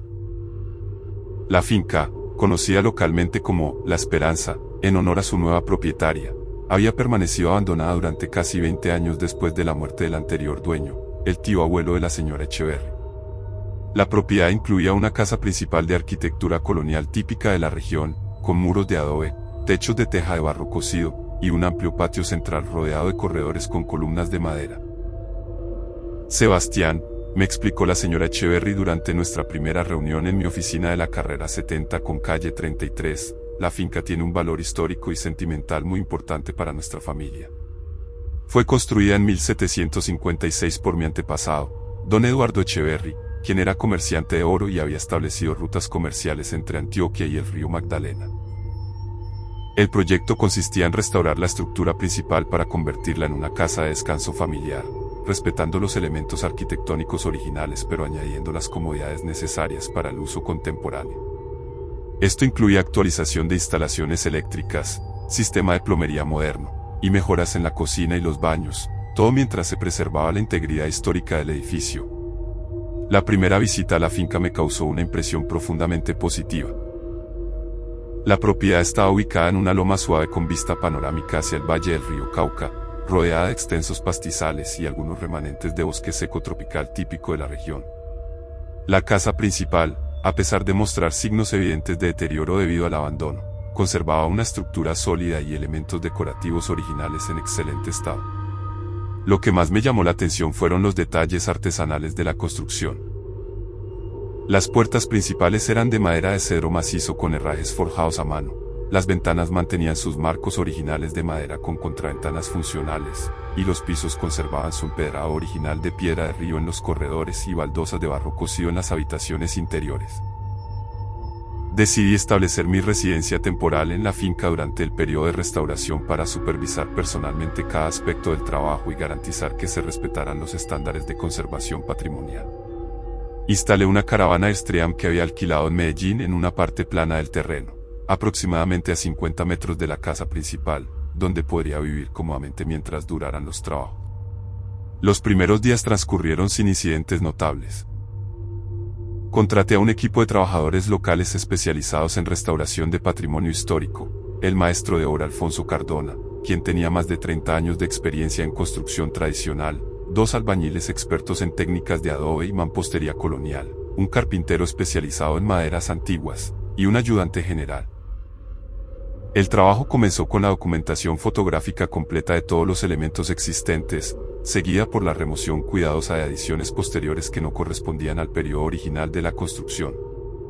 Durante esta fase inicial, descubrimos varios elementos arquitectónicos que habían sido ocultos por modificaciones del siglo XX, incluyendo frescos murales parcialmente conservados en lo que había sido la capilla familiar. Fue durante la segunda semana de trabajo cuando comencé a notar las primeras anomalías. Las noches en la finca eran extraordinariamente silenciosas. La propiedad estaba ubicada suficientemente lejos de la carretera principal y de las fincas vecinas como para estar completamente aislada de ruidos urbanos o actividad humana. Sin embargo, durante mis primeras noches allí, comencé a percibir sonidos que no correspondían al ambiente rural normal. Inicialmente, pensé que se trataba de animales nocturnos. La región de Santa Fe de Antioquia alberga diversa fauna silvestre, incluyendo armadillos, zorros, y ocasionalmente pumas que bajan de las montañas circundantes. Los sonidos que escuchaba desde mi caravana parecían provenir de la casa principal, pero no se correspondían con los ruidos naturales de una estructura antigua que se asienta durante las variaciones de temperatura nocturna. Eran sonidos específicos y repetitivos. Pasos lentos sobre las baldosas del corredor principal, el chirrido ocasional de puertas que se abrían y cerraban, y lo que parecía ser el arrastre de muebles pesados sobre el piso de piedra. Estos sonidos se presentaban principalmente entre las 11 de la noche y las 3 de la madrugada, con una consistencia que resultaba desconcertante. La tercera noche, decidí investigar el origen de estos ruidos. Armado con una linterna Maglite y mi teléfono celular, caminé desde mi caravana hasta la casa principal. La estructura se alzaba imponente bajo la luz de la luna llena, proyectando sombras alargadas de sus aleros y columnas sobre el patio central. Al acercarme a la entrada principal, los sonidos cesaron abruptamente. El silencio que siguió era tan completo que podía escuchar el latido de mi propio corazón. Utilicé mi linterna para revisar las puertas y ventanas. Todas estaban aseguradas exactamente como las había dejado al finalizar la jornada laboral. Caminé alrededor del perímetro completo de la casa, verificando cada acceso posible. No había evidencia de entrada forzada, ni señales de que alguien hubiera estado dentro de la estructura. Sin embargo, la sensación persistente de que algo no estaba completamente normal se intensificaba mientras continuaba mi inspección. Al día siguiente, mencioné los sonidos nocturnos a Alfonso, el maestro de obra, durante nuestro desayuno compartido bajo el corredor principal. Don Sebastián, me dijo mientras bebía su tinto servido en una totuma tradicional, esta finca tiene muchos años de historia. Las casas viejas siempre tienen sus ruidos propios, especialmente cuando han estado cerradas tanto tiempo. Su explicación era racional, pero algo en su tono sugería que había más información que no estaba compartiendo. Decidí indagar más directamente. Alfonso, ¿conoce usted alguna historia particular sobre esta finca? Algo que pudiera explicar por qué ha estado abandonada durante tanto tiempo. Él vaciló durante varios segundos, intercambiando miradas significativas con los otros trabajadores antes de responder. Bueno, don Sebastián, la gente del pueblo cuenta algunas historias sobre la esperanza. Dicen que don Aurelio, el tío abuelo de la señora Echeverry, se volvió muy extraño durante sus últimos años aquí. Hablaba solo, decía que escuchaba voces en las paredes. ¿Voces en las paredes? Sí, señor. Decía que la casa le susurraba cosas durante la noche. Por eso la gente del pueblo le puso, la finca de los susurros, aunque su nombre real siempre fue La Esperanza. Esta información proporcionó un contexto inquietante para mis experiencias nocturnas. Decidí investigar más sobre la historia de don Aurelio y las circunstancias de su vida en la finca. Esa tarde, me dirigí al centro de Santa Fe de Antioquia para visitar la biblioteca municipal y revisar los archivos locales. Santa Fe de Antioquia, siendo una de las ciudades más antiguas del departamento y antigua capital de la región, mantiene registros históricos que se remontan al periodo colonial. En los archivos encontré información detallada sobre la familia Echeverry y específicamente sobre don Aurelio Echeverry Molina, quien había heredado La Esperanza en 1987 y había vivido allí en completo aislamiento hasta su muerte en 2004. Según los registros parroquiales y los reportes del médico municipal, don Aurelio había desarrollado gradualmente un comportamiento errático durante sus últimos 5 años de vida. Había despedido a todo el personal de servicio de la finca, había cortado el suministro eléctrico y telefónico, y había comenzado a vivir como un ermitaño. Los vecinos más cercanos reportaban que ocasionalmente lo veían caminando por los corredores de la casa durante las primeras horas de la madrugada, aparentemente manteniendo conversaciones con personas invisibles. Cuando el párroco de Santa Fe de Antioquia intentó visitarlo para ofrecer acompañamiento espiritual, don Aurelio lo había recibido en el patio principal, pero había insistido en que ellos no querían visitantes externos en la casa. El médico que había examinado a don Aurelio durante sus últimos meses de vida había documentado síntomas consistentes con demencia senil avanzada, pero había notado que sus episodios de conversaciones imaginarias seguían patrones específicos y parecían estar dirigidos hacia ubicaciones particulares dentro de la casa. Don Aurelio había sido encontrado muerto en su recámara principal por un sobrino que había venido a visitarlo después de no tener noticias suyas durante varias semanas. Su cuerpo estaba sentado en una silla frente a la ventana que daba al patio central, como si hubiera estado observando algo en el exterior. Armado con esta información histórica, regresé a la finca con una perspectiva completamente diferente sobre los sonidos nocturnos que había estado experimentando. Era posible que don Aurelio hubiera estado respondiendo a fenómenos reales que yo ahora también estaba percibiendo. Esa noche, en lugar de intentar investigar los sonidos, decidí documentarlos sistemáticamente. Configuré mi teléfono para grabar audio durante toda la noche y coloqué una libreta junto a mi cama para anotar horarios específicos y características de cada sonido. Los resultados fueron reveladores. Los sonidos seguían un patrón muy específico, comenzaban exactamente a las 11:23 de la noche con pasos lentos que recorrían el corredor norte de la casa. A las 11:45 de la noche. Se escuchaba el chirrido de una puerta específica, seguido por un periodo de silencio de aproximadamente 20 minutos. A las 12:05 de la noche, comenzaba el arrastre de lo que parecía ser un mueble pesado, que duraba exactamente 15 minutos. El ciclo se repetía 2 veces más durante la noche, con intervalos precisos entre cada repetición. La precisión temporal de estos eventos era demasiado específica para ser atribuida a causas naturales como la dilatación de materiales o asentamientos estructurales. Además, las grabaciones de audio confirmaron que los sonidos eran objetivamente reales, no productos de mi imaginación. Durante los días siguientes, continué con el trabajo de restauración mientras observaba discretamente las reacciones del equipo de trabajadores. Noté que Alfonso y los demás evitaban trabajar en ciertas secciones de la casa, particularmente en la recámara principal donde había muerto don Aurelio y en lo que había sido su estudio privado. Cuando les pregunté directamente sobre esta reticencia, Alfonso finalmente admitió que habían escuchado los mismos sonidos nocturnos durante trabajos de mantenimiento anteriores. Don Sebastián, me confesó, nosotros conocemos esta finca desde hace muchos años. Mi papá trabajó aquí cuando don Aurelio estaba vivo, y siempre nos contó que la casa tenía sus propios habitantes. ¿Habitantes? Sí, señor. Don Aurelio no estaba loco como pensaba la gente. Él sabía muy bien lo que estaba pasando aquí. Por eso vivía solo, porque sabía que había otros que también vivían en la casa.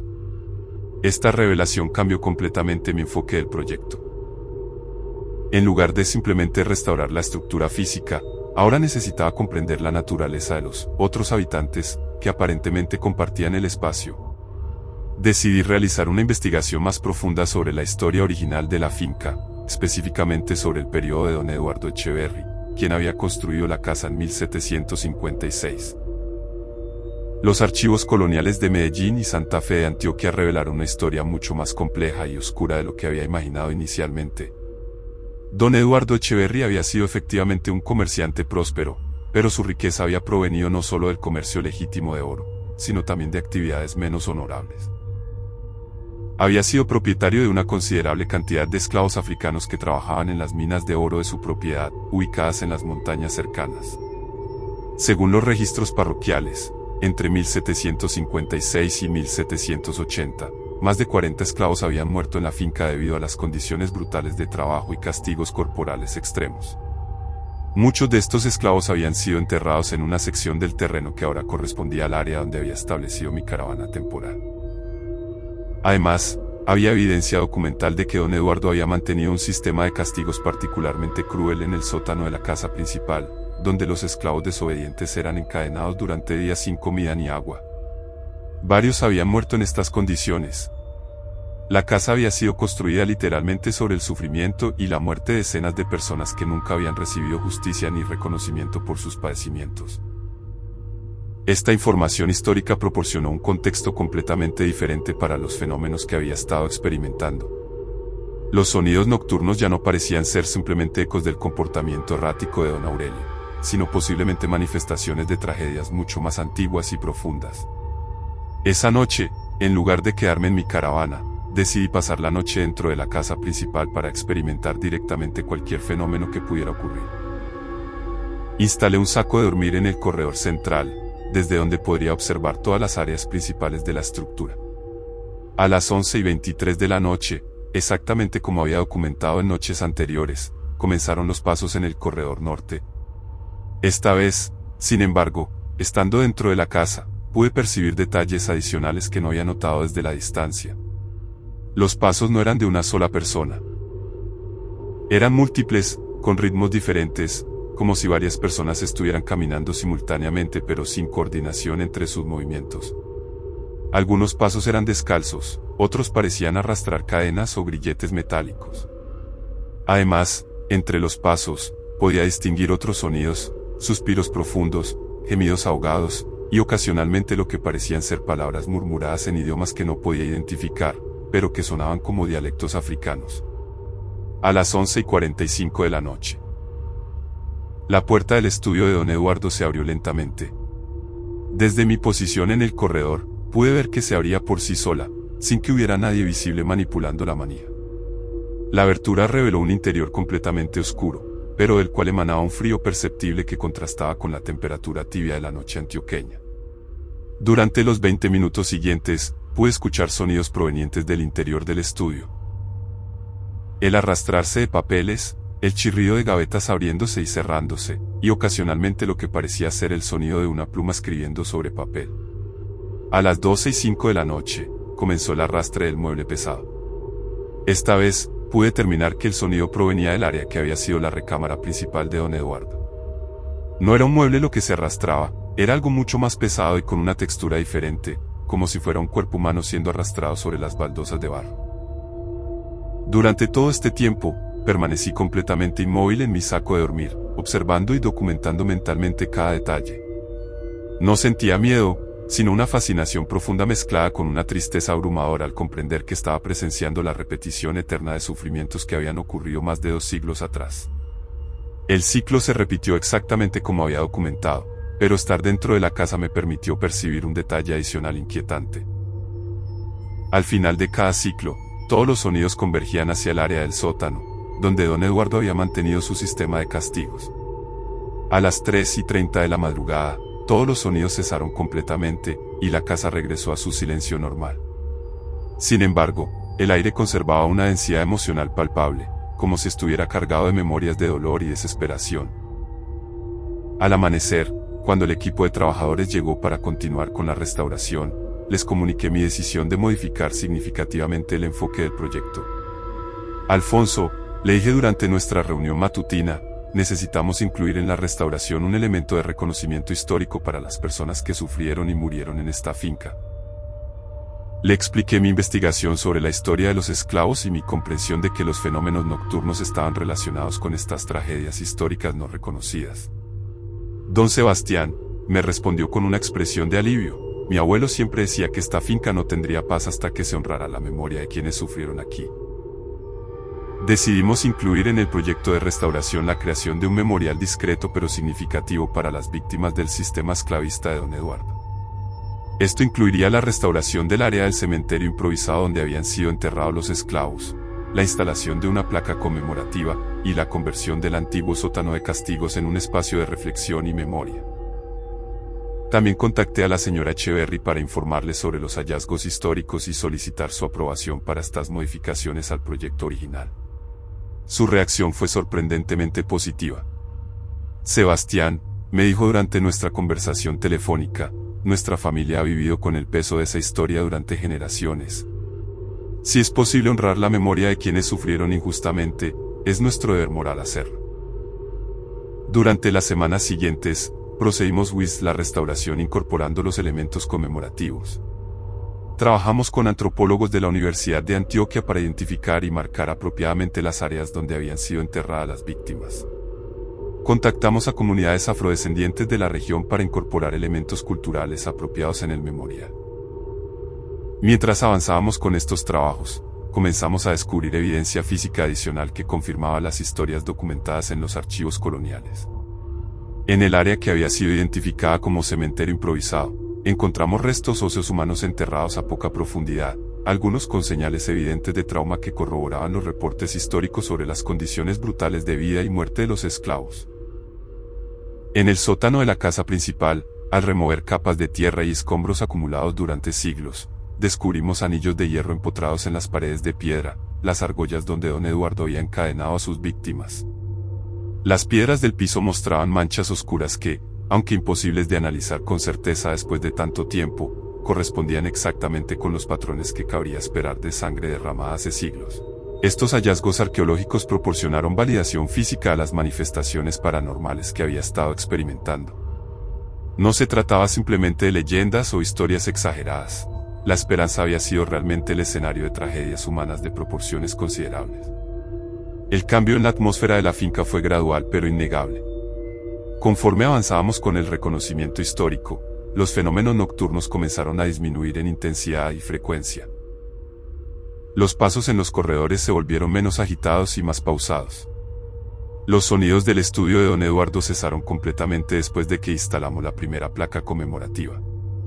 El arrastre del cuerpo en la recámara principal se detuvo definitivamente cuando bendecimos el área con una ceremonia dirigida por un líder espiritual de la comunidad afrocolombiana local. Sin embargo, fue durante la excavación y restauración del cementerio improvisado cuando experimenté el encuentro más directo e impactante con las presencias que habitaban la esperanza. Una tarde, mientras supervisaba cuidadosamente la exhumación de los restos para su posterior reentierro digno, noté que Alfonso y los trabajadores se habían alejado del área de excavación y conversaban en voz baja cerca de la casa principal. Me acerqué para averiguar qué ocurría. Don Sebastián, me dijo Alfonso con voz temblorosa, creo que usted debería venir a ver esto.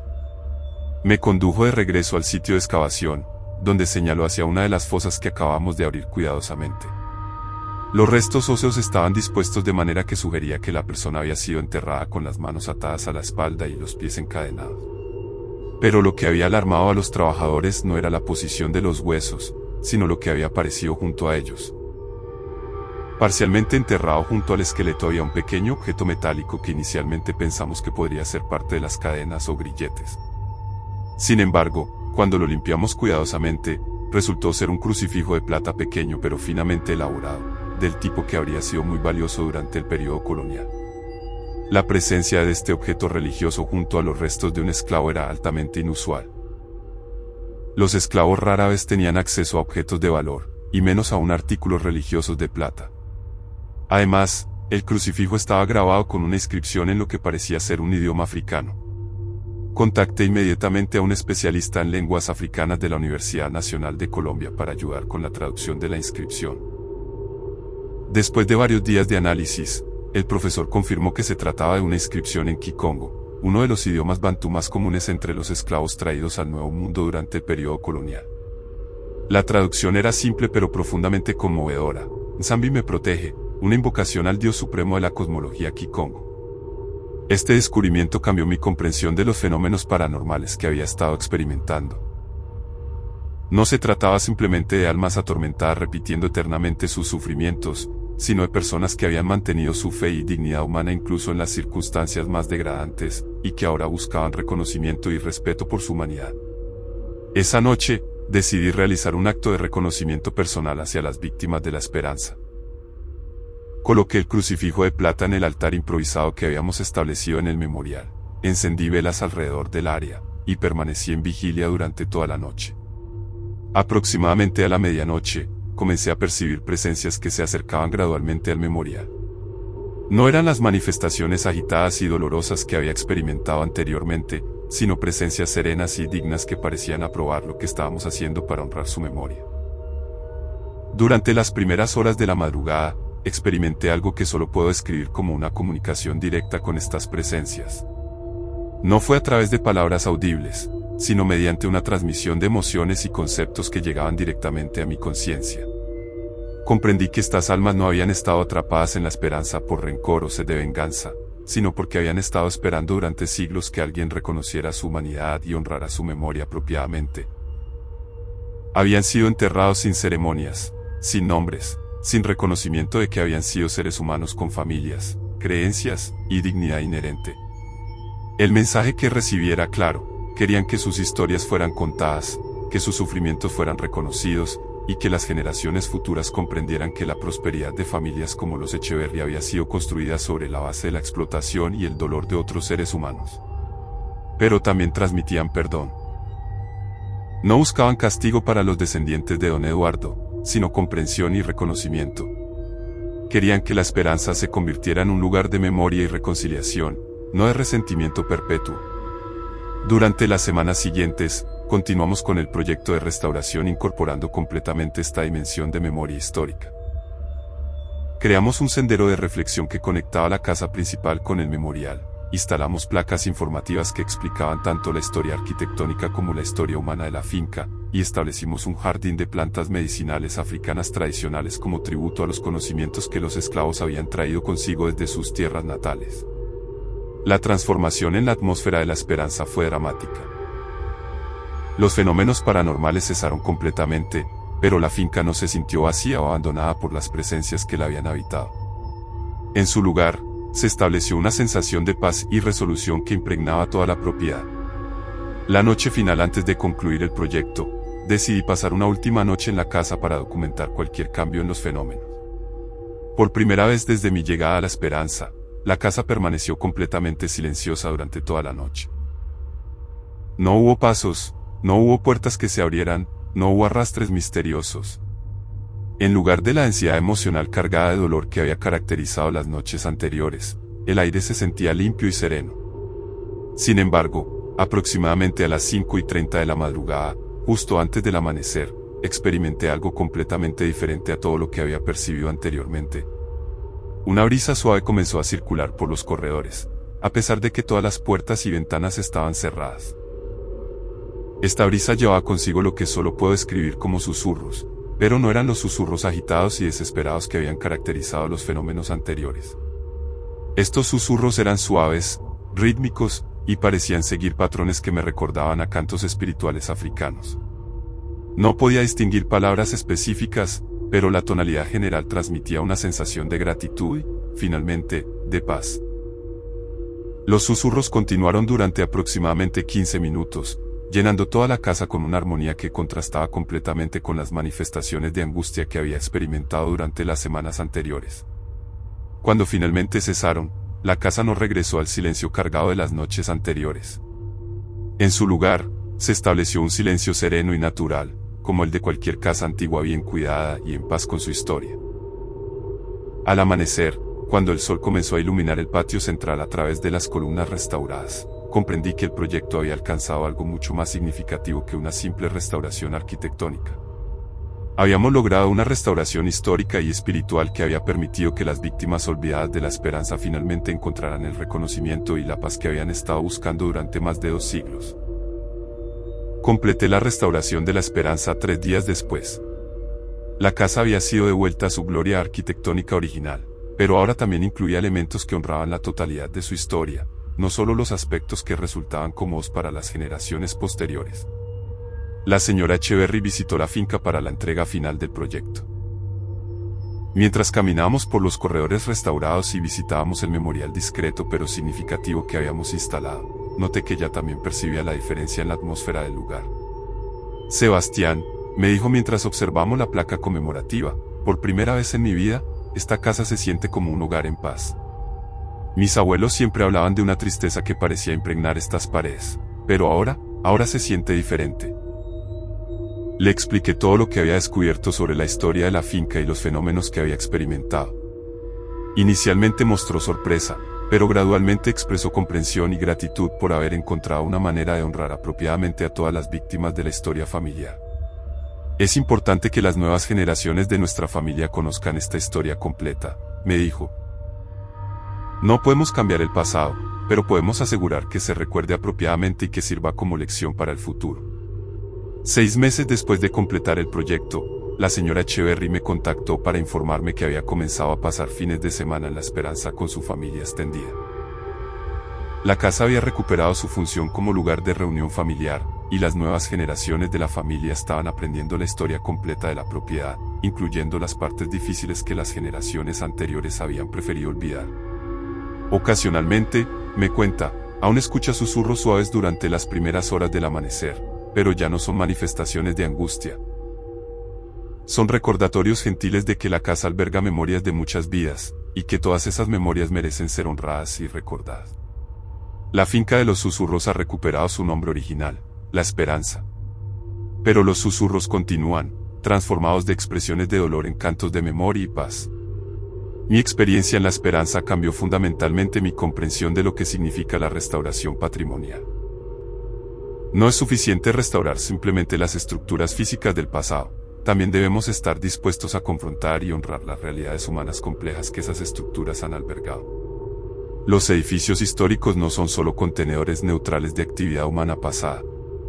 Son repositorios de memorias, tanto hermosas como terribles, y nuestra responsabilidad como restauradores va más allá de la preservación de elementos arquitectónicos.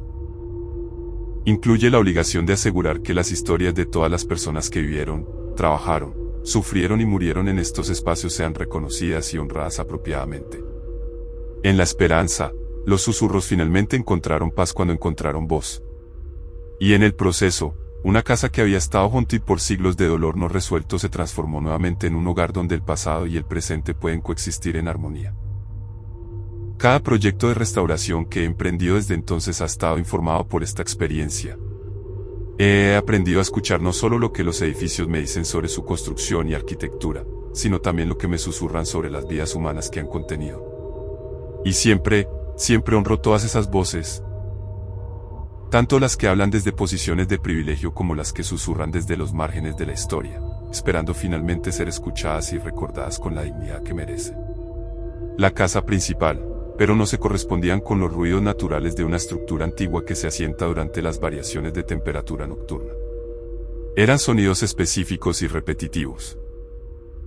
Pasos lentos sobre las baldosas del corredor principal, el chirrido ocasional de puertas que se abrían y cerraban, y lo que parecía ser el arrastre de muebles pesados sobre el piso de piedra. Estos sonidos se presentaban principalmente entre las 11 de la noche y las 3 de la madrugada, con una consistencia que resultaba desconcertante. La tercera noche, decidí investigar el origen de estos ruidos.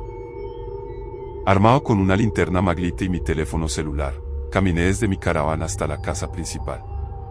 La estructura se alzaba imponente bajo la luz de la luna llena, proyectando sombras alargadas de sus aleros y columnas sobre el patio central. Al acercarme a la entrada principal, los sonidos cesaron abruptamente. El silencio que siguió era tan completo que podía escuchar el latido de mi propio corazón. Utilicé mi linterna para revisar las puertas y ventanas. Todas estaban aseguradas exactamente como las había dejado al finalizar la jornada laboral. Caminé alrededor del perímetro completo de la casa, verificando cada acceso posible. No había evidencia de entrada forzada, ni señales de que alguien hubiera estado dentro de la estructura. Sin embargo, la sensación persistente de que algo no estaba completamente normal se intensificaba mientras continuaba mi inspección. Al día siguiente, mencioné los sonidos nocturnos a Alfonso, el maestro de obra, durante nuestro desayuno compartido bajo el corredor principal. Don Sebastián, me dijo mientras bebía su tinto servido en una totuma tradicional, esta finca tiene muchos años de historia. Las casas viejas siempre tienen sus ruidos propios, especialmente cuando han estado cerradas tanto tiempo. Su explicación era racional, pero algo en su tono sugería que había más información que no estaba compartiendo. Decidí indagar más directamente. Alfonso, ¿conoce usted alguna historia particular sobre esta finca? Algo que pudiera explicar por qué ha estado abandonada durante tanto tiempo. Él vaciló durante varios segundos, intercambiando miradas significativas con los otros trabajadores antes de responder. Bueno, don Sebastián, la gente del pueblo cuenta algunas historias sobre la esperanza. Dicen que don Aurelio, el tío abuelo de la señora Echeverry, se volvió muy extraño durante sus últimos años aquí. Hablaba solo, decía que escuchaba voces en las paredes. ¿Voces en las paredes? Sí, señor. Decía que la casa le susurraba cosas durante la noche. Por eso la gente del pueblo le puso la finca de los susurros, aunque su nombre real siempre fue La Esperanza. Esta información proporcionó un contexto inquietante para mis experiencias nocturnas. Decidí investigar más sobre la historia de don Aurelio y las circunstancias de su vida en la finca. Esa tarde, me dirigí al centro de Santa Fe de Antioquia para visitar la biblioteca municipal y revisar los archivos locales. Santa Fe de Antioquia, siendo una de las ciudades más antiguas del departamento y antigua capital de la región, mantiene registros históricos que se remontan al periodo colonial.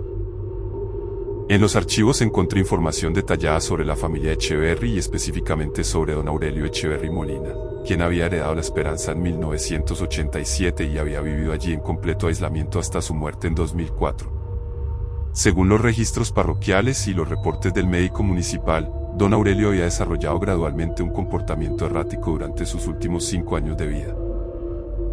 Había despedido a todo el personal de servicio de la finca, había cortado el suministro eléctrico y telefónico, y había comenzado a vivir como un ermitaño. Los vecinos más cercanos reportaban que ocasionalmente lo veían caminando por los corredores de la casa durante las primeras horas de la madrugada, aparentemente manteniendo conversaciones con personas invisibles.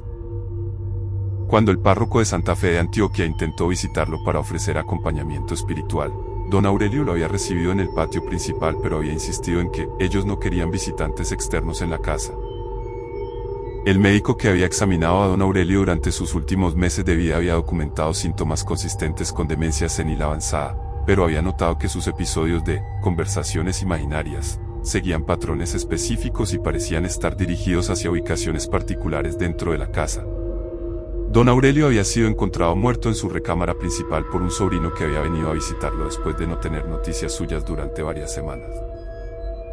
Su cuerpo estaba sentado en una silla frente a la ventana que daba al patio central, como si hubiera estado observando algo en el exterior.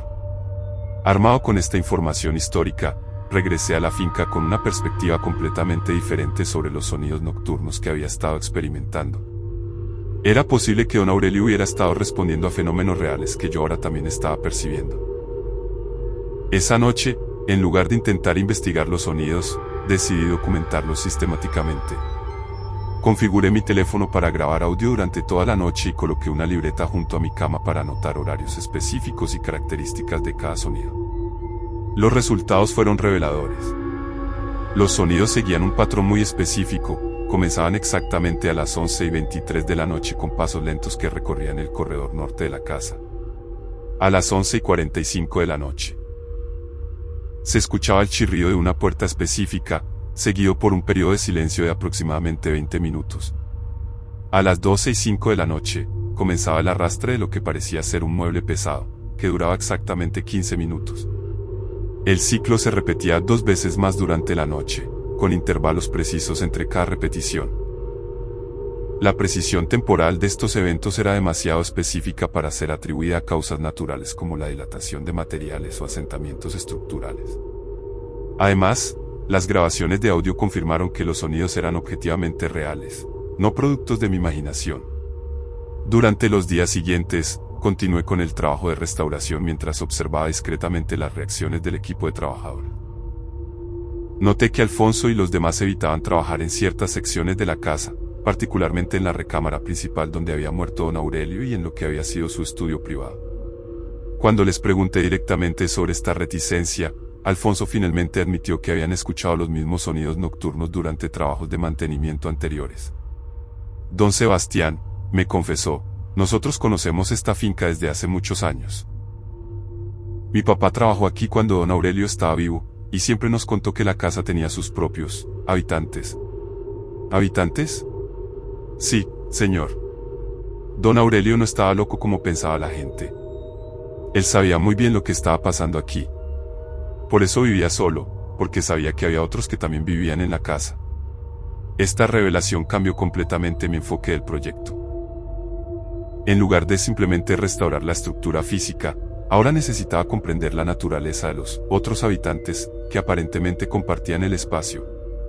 Decidí realizar una investigación más profunda sobre la historia original de la finca, específicamente sobre el periodo de don Eduardo Echeverry, quien había construido la casa en 1756. Los archivos coloniales de Medellín y Santa Fe de Antioquia revelaron una historia mucho más compleja y oscura de lo que había imaginado inicialmente. Don Eduardo Echeverry había sido efectivamente un comerciante próspero, pero su riqueza había provenido no solo del comercio legítimo de oro, sino también de actividades menos honorables. Había sido propietario de una considerable cantidad de esclavos africanos que trabajaban en las minas de oro de su propiedad, ubicadas en las montañas cercanas.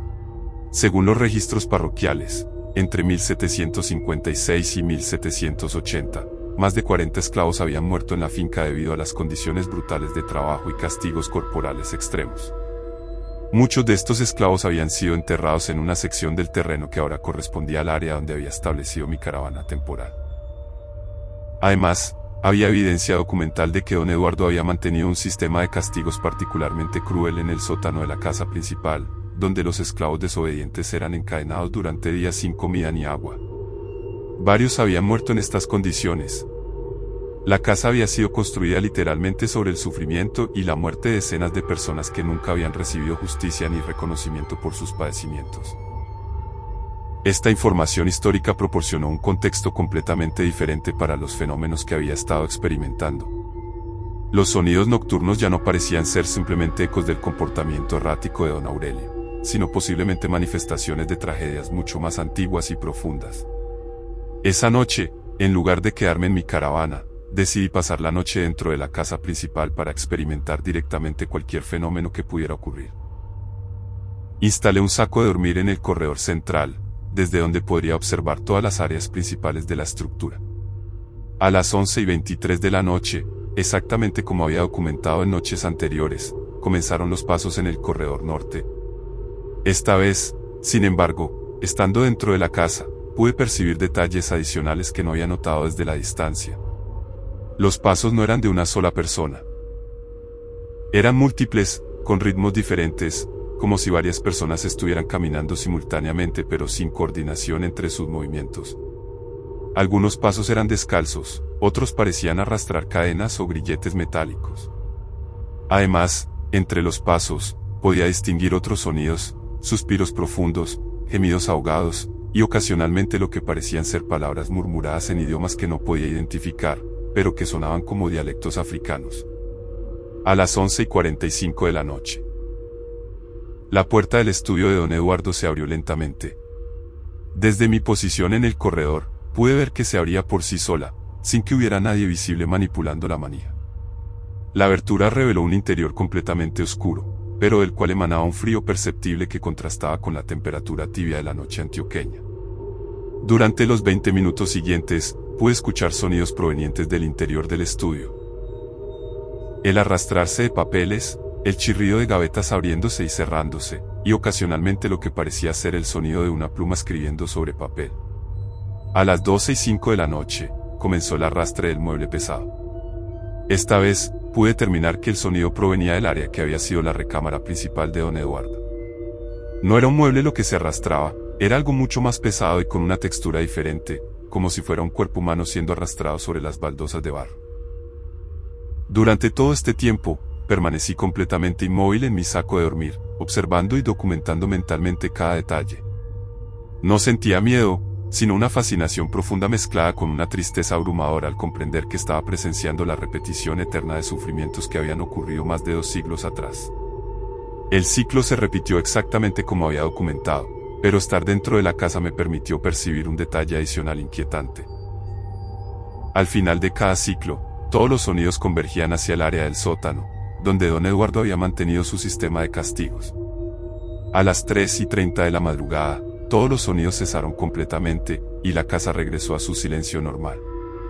Sin embargo, el aire conservaba una densidad emocional palpable, como si estuviera cargado de memorias de dolor y desesperación. Al amanecer, cuando el equipo de trabajadores llegó para continuar con la restauración, les comuniqué mi decisión de modificar significativamente el enfoque del proyecto. Alfonso, le dije durante nuestra reunión matutina, necesitamos incluir en la restauración un elemento de reconocimiento histórico para las personas que sufrieron y murieron en esta finca. Le expliqué mi investigación sobre la historia de los esclavos y mi comprensión de que los fenómenos nocturnos estaban relacionados con estas tragedias históricas no reconocidas. Don Sebastián me respondió con una expresión de alivio. Mi abuelo siempre decía que esta finca no tendría paz hasta que se honrara la memoria de quienes sufrieron aquí. Decidimos incluir en el proyecto de restauración la creación de un memorial discreto pero significativo para las víctimas del sistema esclavista de don Eduardo. Esto incluiría la restauración del área del cementerio improvisado donde habían sido enterrados los esclavos, la instalación de una placa conmemorativa, y la conversión del antiguo sótano de castigos en un espacio de reflexión y memoria. También contacté a la señora Echeverry para informarle sobre los hallazgos históricos y solicitar su aprobación para estas modificaciones al proyecto original. Su reacción fue sorprendentemente positiva. Sebastián, me dijo durante nuestra conversación telefónica, nuestra familia ha vivido con el peso de esa historia durante generaciones. Si es posible honrar la memoria de quienes sufrieron injustamente, es nuestro deber moral hacerlo. Durante las semanas siguientes, procedimos con la restauración incorporando los elementos conmemorativos. Trabajamos con antropólogos de la Universidad de Antioquia para identificar y marcar apropiadamente las áreas donde habían sido enterradas las víctimas. Contactamos a comunidades afrodescendientes de la región para incorporar elementos culturales apropiados en el memorial. El cambio en la atmósfera de la finca fue gradual pero innegable.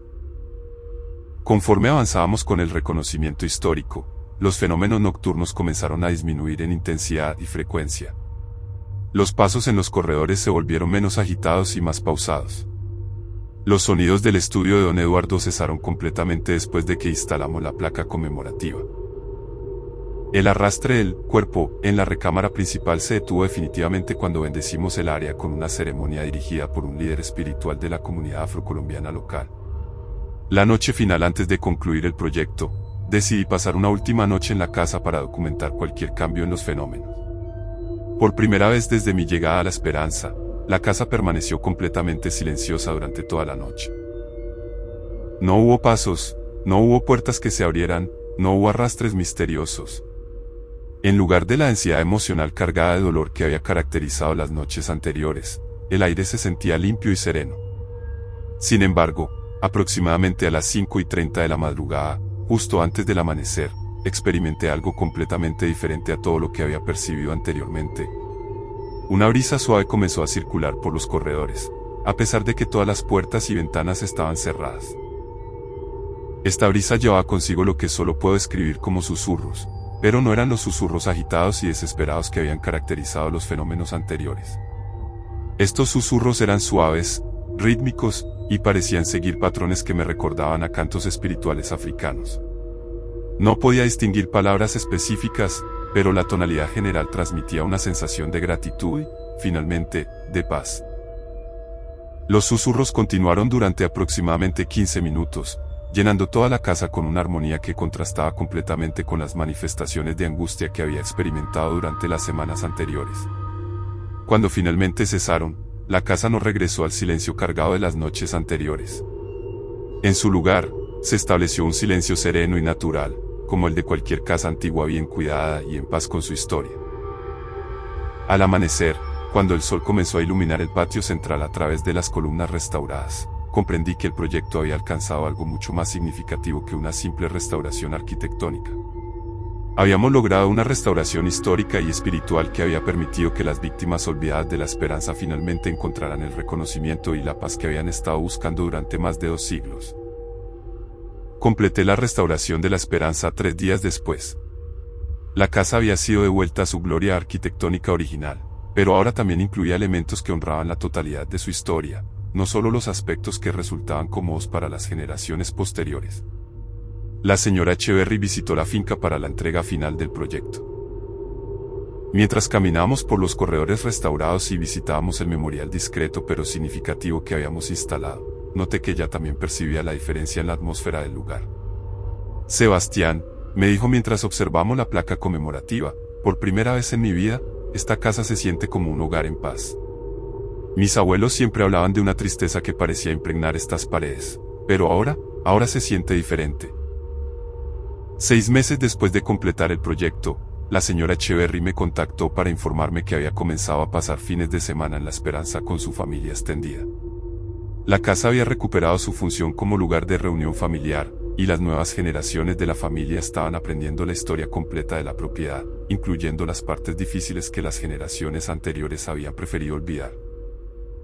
Ocasionalmente, me cuenta, aún escucha susurros suaves durante las primeras horas del amanecer, pero ya no son manifestaciones de angustia. Son recordatorios gentiles de que la casa alberga memorias de muchas vidas, y que todas esas memorias merecen ser honradas y recordadas. La finca de los susurros ha recuperado su nombre original, La Esperanza. Pero los susurros continúan, transformados de expresiones de dolor en cantos de memoria y paz. Mi experiencia en La Esperanza cambió fundamentalmente mi comprensión de lo que significa la restauración patrimonial. No es suficiente restaurar simplemente las estructuras físicas del pasado, también debemos estar dispuestos a confrontar y honrar las realidades humanas complejas que esas estructuras han albergado. Los edificios históricos no son solo contenedores neutrales de actividad humana pasada.